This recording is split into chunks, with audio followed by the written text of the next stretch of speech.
I'm just so honored today to have Simone Gold. She's my hero. And she's the one who knows the truth behind the CCP virus and the CCP virus vaccine mandate. And so we're so happy to have you today.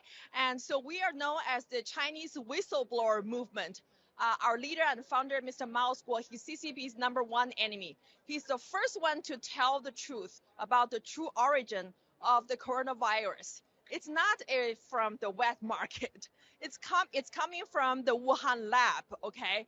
And the whole vaccine, we're not against the vaccine in general. We are against the CCP vaccine, And so, so tell us your name for people who haven't met you in person. And Great. So I'm Dr. Simone Gold, and I founded America's Frontline Doctors because we know that there was so much censorship and propaganda.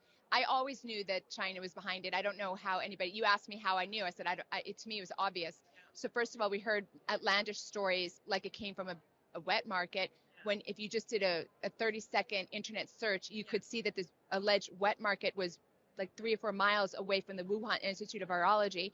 And if you looked up the Wuhan Institute of Virology, you saw that it was a level 4 biosafety hazard lab, of which there was exactly one in the nation of China, right? And it was new, and it was only started in 2017. And China had already had difficulties with biosafety hazard labs level 3. They had let SARS virus escape. Their containment policies were not strong enough.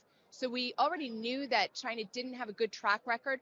So I knew that it was either an accidental leak or it was an on-purpose leak. I couldn't say. But one thing I knew for sure is it didn't come from a wet market, So, and then the other thing that made it a clue that this was more nefarious was the aggressive name change, the aggressive change in words. Initially, this was called the Wuhan virus, which was not racist. The reason it's not racist is viruses are very commonly named after places from which they arise or places they're associated. China, CCP, got very angry at that. So they kind of made everybody to change the language. If you remember, then they started calling it the coronavirus. But there's 7 coronaviruses, so that was confusing. And then they came up with COVID, which is very clever. But anytime you start seeing a name change, you have to